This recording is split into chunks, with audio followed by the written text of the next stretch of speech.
오늘 함께 보실 하나님의 말씀은 창세기 37장 2절에서 11절 말씀입니다. 창세기 37장 2절에서 11절 말씀입니다. 여러분하고 저하고 함께 교독하겠습니다. 야곱의 족보는 이러하니라. 요셉이 17세의 소년으로서 그의 형들과 함께 양을 칠 때에 그의 아버지의 아내들 비라와 실바의 아들들과 더불어 함께 있었더니 그가 그들의 잘못을 아버지에게 말하더라. 요셉은 노년에 얻은 아들이므로 이스라엘이 여러 아들들보다 그를 더 사랑함으로 그를 위하여 채색 옷을 지었더니 그의 형들이 아버지가 형들보다 그를 더 사랑함을 보고 그를 미워하여 그에게 편안하게 말할 수 없었더라. 요셉이 꿈을 꾸고 자기 형들에게 말하며 그들이 그를 더욱 미워하였더라. 요셉이 그들에게 이르되 청하건대 내가 꾼 꿈을 들으시오. 우리가 밭에서 곡식단을 묶더니 내 단은 일어서고 당신들은 내 단을 둘러서서 절하더이다. 그의 형들이 그에게 이르되 내가 참으로 우리의 왕이 되겠느냐, 참으로 우리를 다스리게 되겠느냐 하고 그의 꿈과 그의 말로 말미암아 그를 더욱 미워하더니 요셉이 다시 꿈을 꾸고 그의 형들에게 말하여 이르되 내가 또 꿈을 꾼즉 해와 달과 11별이 내게 절하더이다 하니라. 그가 그의 꿈을 아버지와 형들에게 말하며 아버지가 그를 꾸짖고 그에게 이르되 내가 꾼 꿈이 무엇이냐? 나와 내 어머니와 내 형들이 참으로 가서 땅에 엎드려 내게 절하겠느냐? 그의 형들은 시기하되 그의 아버지는 그 말을 간직해 두었더라. 아멘. 오늘은 창세기 37장 2절에서 11절 말씀을 가지고 질그릇 요셉이라는 제목으로 하나님의 말씀을 전하도록 하겠습니다. 여러분, 성경에 나오는 인물 중에서 여러분이 가장 좋아하는 인물이 있다면 어떤 사람입니까? 저 같은 경우는 한 3사람 정도 얘기할 수 있을 것 같아요. 저는 다윗, 그 다음에 다니엘, 그 다음에 오늘 본문에 나오는 요셉, 이렇게 한 3사람이 저한테는 굉장히 인상적이고 이 사람들의 인생을 보면서 참 배울 게 많다, 참 느끼는 게 많다라는 느낌이 저는 좀 많이 들어요. 여러분, 그 주변에 보시게 되면 자녀들의 이름 가운데서, 사람들의 이름 가운데서 성경적인 이름이 있는 경우가 있잖아요. 근데 그 성경적인 이름을, 성경에 나오는 인물의 이름을 따서 지은 경우 같은 경우는 요셉이라는 이름이 참 많아요. 그죠? 그걸 보면 사람들이 이 요셉이라는 사람을 참 많이 좋아하는구나 하는 생각을 우리가 많이 갖게 됩니다. 이 요셉의 인생은 참 드라마틱합니다. 이 아버지의 사랑을 독차지해서 채색 옷이라는 이 특별한 옷을 입고 자라지 않았습니까? 근데 그가 팔려서 종이 돼요. 종에서 다시금 또 죄수가 돼요. 그죠? 죄수에서 또한 그 사람이 뭐가 됩니까? 애굽 전체를 다스리는 총리가 되는 이 놀라운 이 일들을 경험하는 인생이 아니었습니까?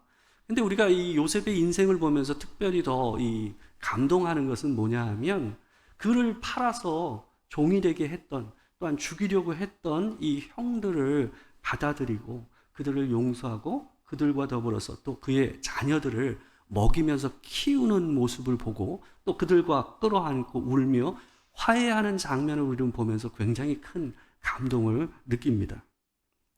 성경 안에서 이 요셉이 처음 등장하는 것은 창세기 30장 25절에서 처음 등장을 해요. 이 엄마 라헬이 이 불임이 아니었습니까? 아이가 계속 생기지 않았어요. 근데 아이가 이 나중에 이 불임 가운데서 기적처럼 아이를 잉태하게 되고 낳게 되죠. 그게 바로 요셉입니다. 근데 이 본격적으로 성경 안에서 이 요셉이라는 사람이 등장하고 드러나는 것은 바로 오늘 본문 창세기 37장부터 이 사람의 이야기가 더 두드러지게 드러납니다. 창세기 37장 2절, 오늘 본문 우리가 읽었던 첫 구절을 보게 되면 야곱의 족보는 이러하니라 라는 말로 시작됩니다. 근데 뒤에 보시면 족보가 안 나오잖아요. 근데 여기 보면 이 족보라는 말이 원래 족보라는 의미도 있지만 이야기라는 의미가 있어요. 그러니까 오늘 본문에 나오는 이 족보라는 단어는 원래 이야기라고 번역하는 게 맞습니다. 그래서 그 뒤에 이야기는 뭐냐 하면 야곱의 이야기다라는 거예요. 근데 여러분 아시다시피 그 앞에서부터 야곱의 이야기 계속해서 이어졌잖아요. 근데 여기서부터는 어떤 전환이 이루어지냐 하면 야곱의 전체 이야기 중에 하나이긴 하지만 특별히 야곱의 아들들의 이야기다라고 생각하시면 돼요. 그래서 그의 아들들의 이야기들이 본격적으로 이루어지는데 그 아들 가운데서 특별히 요셉이라는 아들이 주축이 돼서 이 이야기가 돌아갑니다. 이어지고 있는 거예요. 야곱의 자녀들의 이야기는 이 특별한 이 요셉을 중심으로 진행이 되는데요.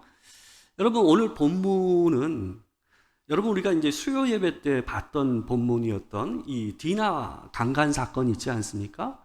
이 야곱의 유일한 딸이었던 디나가 이 세겜 족속의 족장에게서 강간을 당하는 사건을 당했습니다. 근데 이 사건이 어떤 일을 일으켰냐면 결국 이 아버지 야곱과 그의 아들들 사이의 관계가 완전히 깨어지는 그런 결과를 낳는 사건이 되었습니다. 본래 야곱은 편애를 계속했습니다. 그래서 자기가 사랑하던 라헬의 아들들만을 더 사랑했고 다른 레아의 아들들과 그들의 여종의 아들들이었던 그 아들들을 전부 홀대했습니다. 그래서 이 야곱의 편애와 또한 냉대 속에서 이 자녀들은 자라났어요. 근데 그럼에도 불구하고 아버지를 저버릴 수는 없잖아요. 그 아버지의 사랑을 갈망하면서 그것을 기다리면서 인생을 사는 것이 이 아들들의 인생이었거든요. 근데 자기의 여동생이었던 디나가 강간을 당하는 사건 가운데서 그 아버지가 보여준 모습을 보면서 이 아들들이 아버지에 대한 기대를 완전히 내려놓게 됩니다. 왜냐하면 자기 딸이 강간을 당해서 어려움을 당했는데도 불구하고 아버지가 보이는 반응은 뭐였습니까? 자기가 이 세겜 땅에서 정착하고 평안을 누리며 노년을 보내길 원했는데 그 문제가 완전히 깨지게 되니까 그로 인해서 오히려 이 자기 아들들이 자기와 상의 없이 그 세겜 족속을 죽인 일로 인하여 도리어 그들을 야단치고 혼을 내는 장면을 보면서 이 자식들이 어떻게 됩니까? 아버지를 온전히 떠나게 되는, 관계적으로 아버지와 연을 끊어버리는 것 같은 상황으로 번지게 되는 상황이 오늘 본문의 상황의 배경이 됩니다. 여러분, 야곱의 입장에서도 이 사건은 굉장히 충격이 컸습니다. 어떤 일이었냐 하면 이 아버지였던 자기와 상의 한마디 없이 이런 계략을 꾀해서 세겜에 있는 남자들을 모두 죽여버리는 일을 레아의 아들들이 했단 말이죠. 그로 인해서 자기가 아버지로서 가지고 있었던 이 권위와 이런 모든 것들이 완전히 무너지는 수치스러운 경험을 하게 된 거예요. 그때 당시에 아버지의 권위는 절대적이었습니다. 근데 그 아버지의 권위가 이제 땅에 떨어지는 것을 스스로 느끼게 되는 거예요. 그래서 그 수치심과 실망감이 이루 말할 수가 없었던 거죠. 여러분, 이 둘 사이, 이 아버지와 아들들 사이에 낀 사람이 누구였는가? 그게 바로 요셉이었어요. 여러분, 이미 얼마 전에 야곱은 자기가 가장 사랑하던 아내 라헬을 잃었습니다. 라헬이 베냐민을 낳다가 죽었잖아요. 그죠? 그로 인해서 이미 편애를 하며 살아왔던 야곱이 바로 라헬의 아들들인 요셉과 베냐민에게 더 마음을 쏟게 된 거예요. 그러다 보니 골이 더 깊어질 수밖에 없었던 거죠. 여러분 3절을 보게 되면 이 요셉을 향한 야곱의 사랑이 얼마나 컸는지를 보여주는 본문이 있습니다. 우리 3절이 있는데 같이 한번 읽어보겠습니다. 자, 시작. 요셉은 노년에 얻은 아들이므로 이스라엘이 여러 아들들보다 그를 더 사랑함으로 그를 위하여 채색옷을 지었더니. 여러분, 아들을 사랑하는 게 뭐가 문제겠습니까? 근데 그 사랑이 뭘로 표현되고 있어요? 다른 아들들보다 더 사랑했다라고 표현되는 것이 이 집안의 비극인 거예요. 여러분, 이 요셉을 향한 특별한 사랑은 요셉을 향한 특별한 옷으로 표현되기 시작합니다. 채색 옷이라고 되어 있는데요. 이 채색 옷이라는 말은 좀 논란이 많습니다. 이 표현 자체가 좀 헷갈리는 단어입니다. 그래서 한 세 가지 정도로 해석이 많이 됩니다. 첫 번째는 뭐냐 하면 이 옷이 단이 긴 옷, 이 밑에까지 내려오는 옷이었을 것이다. 그리고 소매 있는 데가 이렇게 너플너플하게 이렇게 이 여자들 옷 같이 이렇게 연미복 비슷하게 해가지고 이렇게 좀 너플거리는 옷이 있잖아요. 그래서 이렇게 샬랄라 해가지고 아주 좀 있어 보이게 하는 그런 옷 있잖아요. 그런 옷이었을 것이다 라는 설이 있고, 두 번째는 또 뭐냐 하면 이 화려한 색이 거쳐진 이 천으로 연결된 아주 이 색깔이 화려한 옷이었을 것이다 라고 얘기하는 말도 있고요. 마지막으로는 또 뭐냐 하면 이 옷이 이 옷에 숯이 많이 달려있는 옷이었을 것이다. 이 고대시대 때는 숯을 많이 달아가지고 뭐 했냐면 옷에 그 화려함을 더했고 권위와 심부름을 보여주는 게 고대시대 때 옷이었어요. 그러니까 어찌되었건 이게 어떤 모양의 옷인지는 정확하지 않지만 이 옷이 특별했다라는 것은 분명한 거예요. 그러니까 여러분, 이 채색 옷을 입고 다니던 요셉의 모습 그 자체가 그 형제들에게는 뭐로 느껴졌을까요? 자기의 누추함과 또한 자기의 비애를 보는 느낌이었을 거예요. 그죠? 그래서 늘 그 옷만 보면 어때요? 끌어오르는 감정을 추스리기가 쉽지 않았을 거라고 저는 생각이 듭니다. 여러분, 고등학생이 마치 지금 17살이잖아요, 요셉이. 고등학생이 마치 뭘 입고 있는 거예요? 버버리 입고 다니는 거하고 똑같은 모습이었던 거죠. 그러니까 그만큼 화려한 옷을 입으면서 요셉만 그렇게 다녔던 거예요.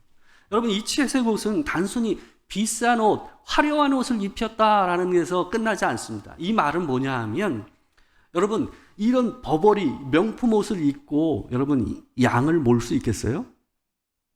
양의 똥과 염소의 똥이 널려져 있는 들판을 다니면서 양과 염소를 칠 수 있겠습니까? 이 말은 뭐냐 하면 야곱이 요셉에게 채색 옷을 입혔다라는 것은 다른 형제들과 같이 격한 노동을 시키지 않았다라는 의미를 담고 있는 거예요. 그래서 요셉에게 이런 옷을 입힘으로써 야곱은 여러 가지로 특별하게 요셉을 대우를 했습니다. 2절을 보면 야곱은 레아의 아들들이 아닌 여종의 아들들에게 요셉을 함께 뒀다라고 얘기하고 있어요. 이 말이 뭐냐 하면 여러분, 레아의 아들들은 요셉하고 더 나이 차이가 많이 납니다. 뿐만 아니라 정실 부인의 이 자녀들이기 때문에 요셉에게 더 함부로 할 수 있는 아들들이었어요. 근데 이 비라와 실바라는 이 여종의 아들들은 어떻습니까? 서자잖아요. 그러니까 서자다 보니까 형이어도 요셉이 어떻게 할 수가 있었어요? 쉽게 대할 수 있는 상대였단 말이에요. 그렇기 때문에 그들과 일부러 붙여놓음으로써 이 요셉이 뭐 할 수 있었던 거예요? 편하게 노동을 심하지 않게 하더라도 하는 척만 하면서도 그들과 함께 보낼 수 있게 한 거예요.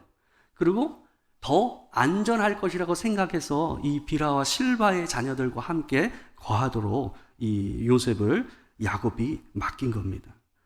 여러분, 요셉에게도 아버지가 맡긴 일이 있었어요. 그게 뭐였냐면 형들을 감시하는 일이었습니다. 오늘 본문 2절을 보게 되면 무슨 말이 있냐면 그가 그들의 잘못을 아버지에게 말하더라 라고 되어 있어요. 그러니까 형들이 하는 일들에 대해서 보고하는 일을 야곱이 요셉에게 맡겼던 거예요. 여기에 나오는 말하더라 라는 말은 뭐냐 하면 부정적인 보고를 하는 것과 관계되는 표현이에요. 그러니까 성경 안에서 이 표현이 나올 때는 대부분 부정적인 고자질을 의미할 때에 보고를 얘기할 때 쓰는 히브리어 단어였습니다. 그러니까 아버지하고 형들과의 관계를 너무 잘 알잖아요. 그러니까 이 요셉이 그 보고, 아빠가 보고 좋아할 만한 얘기들을 골라서 모아서 아빠한테 얘기를 한 거예요. 여러분, 미운 놈이 미운 짓만 한다고 이 요셉이 그런 사람이었습니다. 그래서 형들은 그를 미워했습니다. 그 미움의 정도를 4절에서 이렇게 얘기하고 있어요. 우리 4절 한번 같이 한번 읽겠습니다. 자, 시작. 그의 형들이 아버지가 형들보다 그를 더 사랑함을 보고 그를 미워하여 그에게 편안하게 말할 수 없었더라. 여러분, 여기에 나오는 그에게 편안하게 말할 수 없었더라라는 말은 무슨 의미냐 하면 가벼운 인사말도 친절한 말 한마디도 그에게 붙일 수 없었다라는 말이에요. 그 말은 뭘까요? 이미 단절된 상태로 대화를 하지 않았다라는 말이에요.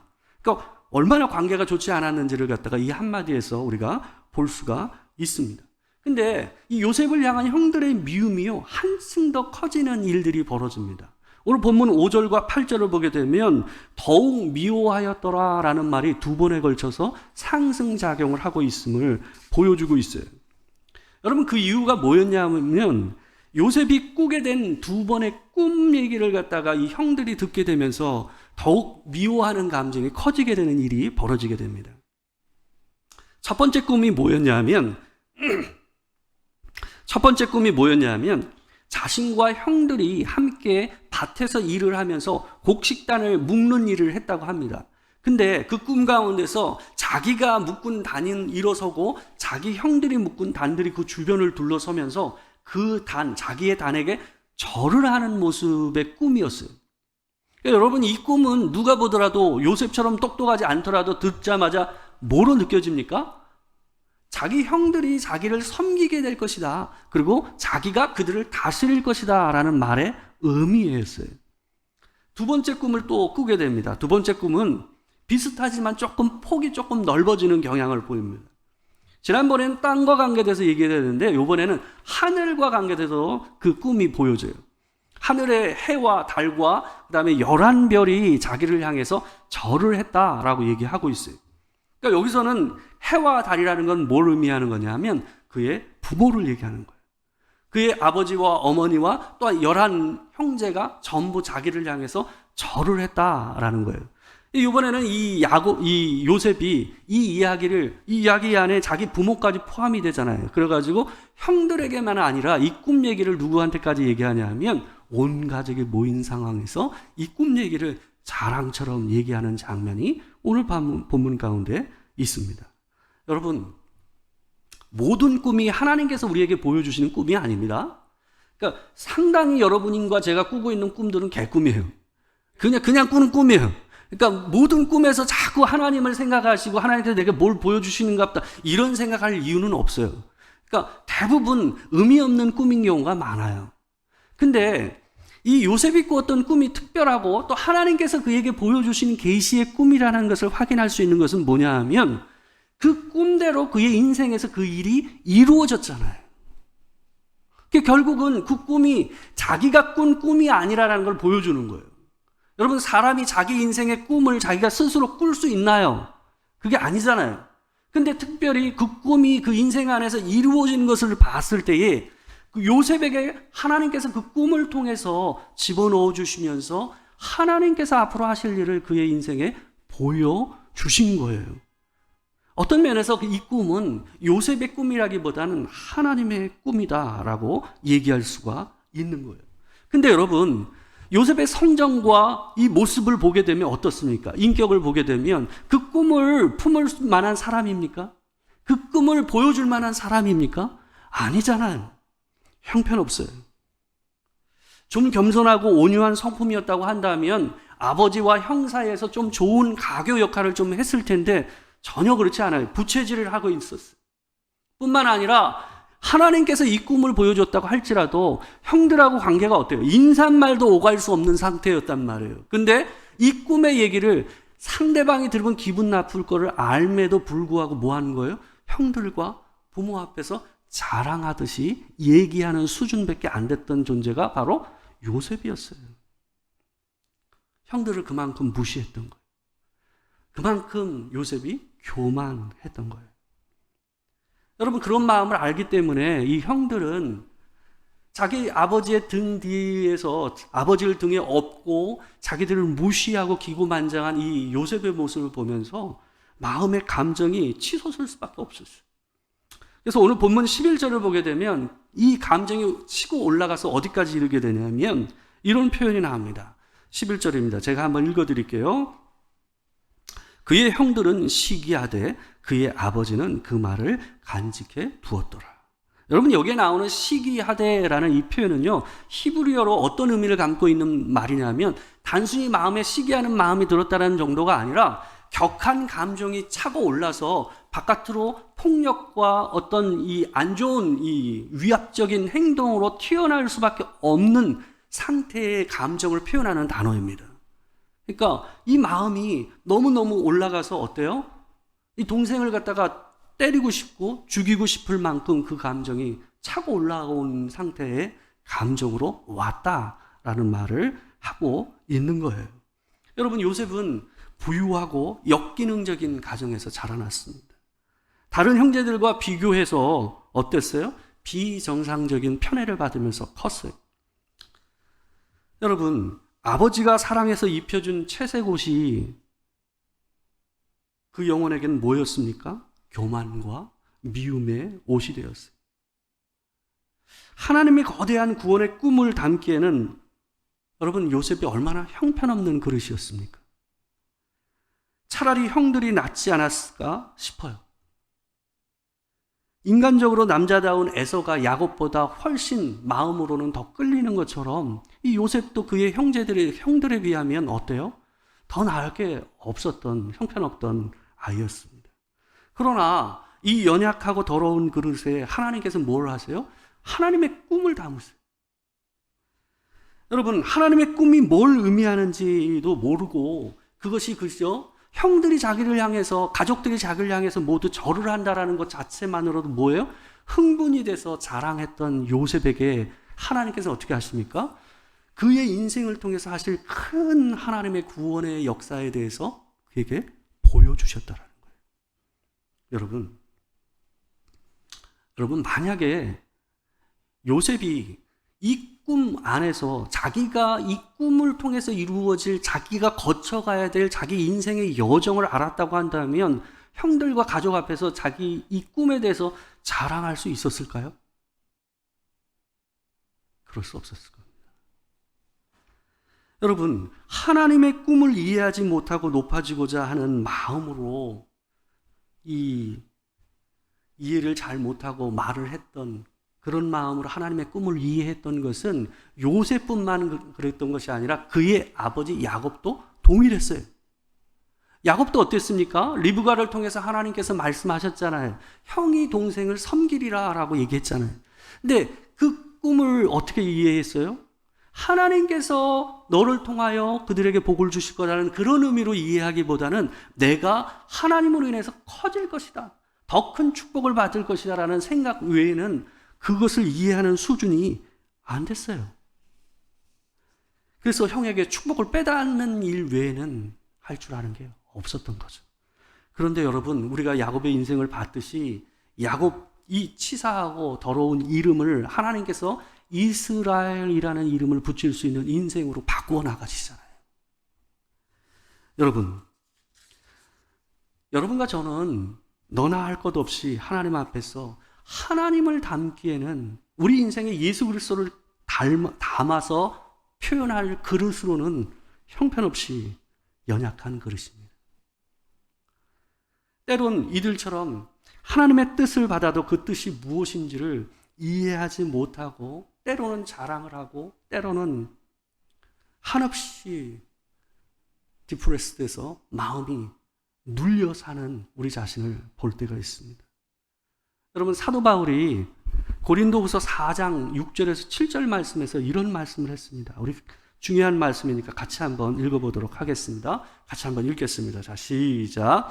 어두운 데에 빛이 비치라 말씀하셨던 그 하나님께서 예수 그리스도의 얼굴에 있는 하나님의 영광을 아는 빛을 우리 마음에 비추셨느니라. 우리가 이 보배를 질그릇에 가졌으니 이는 심히 큰 능력은 하나님께 있고 우리에게 있지 아니함을 알게 하려 함이라. 여러분, 하나님께서 천지를 창조하실 때에 아직 빛이 없는 칠흑 같은 어둠 가운데서 빛이 있으라 하시면서 그 세상에 빛을 비추셨어요. 근데 그 일과 같이 하나님께서 우리의 어두운 영혼 가운데서 예수 그리스도의 얼굴에 있는 하나님의 영광을 아는 빛을 우리 영혼 안에 비추셨다라고 오늘 본문에서 얘기하는 거예요. 하나님께서 우리 안에 하나님을 아는 그 빛을, 바로 예수 그리스도를 우리 안에 담으셨다라는 거예요. 근데 특별히 사도 바울이 그걸 뭐라고 얘기하냐면, 이 놀라운 구원의 은혜가 어디에 담겨 있다고 표현하고 있냐면 질그릇이라고 얘기하고 있어요. 질그릇이 뭡니까? 우리를 얘기하는 거예요. 우리 자신을 얘기하는 거예요. 여러분, 질그릇은 그 당시에 가장 값싼 그릇이, 깨져도, 놓쳐서 깨져도 누구 하나 별로 슬퍼하지 않고 그것이 뭘 큰 의미일까 생각할 수밖에 없는 그릇이 바로 질그릇이. 그게 우리의 존재라는 거예요. 여러분, 주님은 이 질그릇 같은 요셉 안에 꿈을 통해서 하나님을 아는 빛을 비추셨다고 얘기하고 있어요. 여러분, 요셉은 하나님의 놀라운 꿈을 담을 만한 사람이 아니었습니다. 그러나 주님은 그 질그릇에 놀라운 보석과 같은 구원의 은혜를, 또한 하나님의 계획과 하나님의 꿈을 담으셨어요. 여러분, 질그릇과 보석이 어울릴 수가 없잖아요. 여러분, 저는 우리 인생 안에서 하나님께서 그분을 아는 지식과 우리 인생 안에서 하나님이 구원의 역사를 이루어 가시는 그 일이 이와 같다라고 저는 생각합니다. 여러분과 저는 어떻습니까? 저는 솔직히 우리 이 질그릇처럼 이미 어때요? 제 인생을 돌아보면 너무 많은 실수와 잘못을 통해서 참 많이 깨져 있고 참 많이 금이 가 있는 그릇과 같은 인생이 제 인생이 아닌가 하는 생각을 할 때가 많습니다. 여러분, 그 상부장, 여러분 그 주방의 상부장에 올려져 있는 그 이쁜 그릇들이 있으시죠? 잘 사놓고 잘 쓰지 않는 그릇. 이상하더라고. 사놓고 안 쓰시더라고. 그 이쁘고 이 번떡거리는 그릇들 있잖아요. 멋지게 생긴 그릇들. 근데 우리가 그런 그릇이 아니라고요. 성경에서는 그런 비싼 그릇이 우리가 아니다라고 얘기하고 있어요. 우리를 질그릇이라고 해요. 하나님을 담을 수 없고 하나님과 함께 할 수 없는 존재임에도 불구하고 하나님께서는 이 누추한 우리의 인생 안에 하나님의 꿈을 주시고 하나님께서 하나님의 구원의 역사와 하나님의 역사를 우리의 인생의 질그릇 안에 담으셔서 그 일을 이루어 가시는 하나님이다라는 것을 얘기하고 계십니다. 여러분, 요셉이 그 인생 안에서 하나님의 은혜를 따라 그 구원의 역사를 온전히 경험해 가면서 그 인생이 변화가 된 것처럼 하나님께서는 여러분의 사시는 그 인생 안에서 오롯이 함께 하심으로 여러분의 그릇을 하나님을 담을 만한 그릇으로 만져가고 계신 줄 믿습니다. 여러분, 인생 안에서 힘들고 어려운 일들이 있고 때로는 내 인생이 정말 가치가 있을까? 내게 주어진 인생은 왜 이럴까? 하는 생각이 들 때에도 여러분, 하나님 앞에서 내 인생 안에 하나님이 담겨져 있다는 것을 기억하시고 사시는 여러분과 제가 되길 주의 이름으로 축원합니다. 하나님께서 여러분의 인생이 사람들 보기에, 내 자신이 보기에 보잘것없다 할지라도 그 인생은 뭐예요? 하나님이 우리와 함께 하시기 때문에, 하나님께서 꾸시는 그 꿈이 여러분의 인생 안에 담겨져 있기 때문에 그 인생이 가치 있는 줄 믿습니다.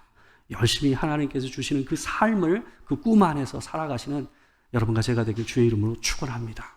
기도하겠습니다. 사랑하는 주님, 제 인생을 돌아볼 때마다 때로는 낯이 뜨겁고 너무나 연약하고 부족하며 하나님 앞에서 잘못했다 하고 또다시 그 일을 행하고 한 번만 용서해 주십시오 하고 또다시 그 길을 걸어가는 우리 자신의 연약한 모습을 봅니다. 하나님, 그럼에도 불구하고 요셉처럼 연약하고 깨어진 질그릇과 같은 우리 인생임에도 불구하고 하나님께서 우리 안에, 우리 이 누추한 인생 안에 주의 꿈과 주의 구원의 계획을 담으신 줄 믿습니다. 하나님, 이 도토리교회 가운데도 그 은혜를 더하여 주시옵소서. 지금 혹시 낙심하며 내 마음이 하나님 인생의 질고와 어려움으로 인하여 괴로워하고 힘들어하는 인생들이 있습니까? 하나님, 다시 하나님을 붙잡고 일어설 힘과 은혜를 허락하여 주시옵소서. 이 자리에 우리와 함께하지 못한 우리 권선중 집사님, 하나님 기억하여 주시고 그가 홀로 있으나 홀로 있지 않게 하시고 하나님께서 그 영혼을 위로하시고 힘을 허락하여 주시옵소서. 지금은 우리 주 예수 그리스도의 은혜와 아버지 하나님의 크신 사랑과 성령의 교통하심이 참으로 하나님 앞에서 깨진 질그릇과 같은 인생이지만 진정 주께서 우리 안에 하나님의 꿈과 그 놀라운 계획을 가지고 우리 인생을 이끌어 가심을 믿고 의지하며 오늘도 살아가기를 소망하는 이 자리에 있는 모든 성도들과 도토리교회 모든 성도들 가운데 지금으로부터 영원토록 함께 하시기를 축원하옵나이다. 아멘.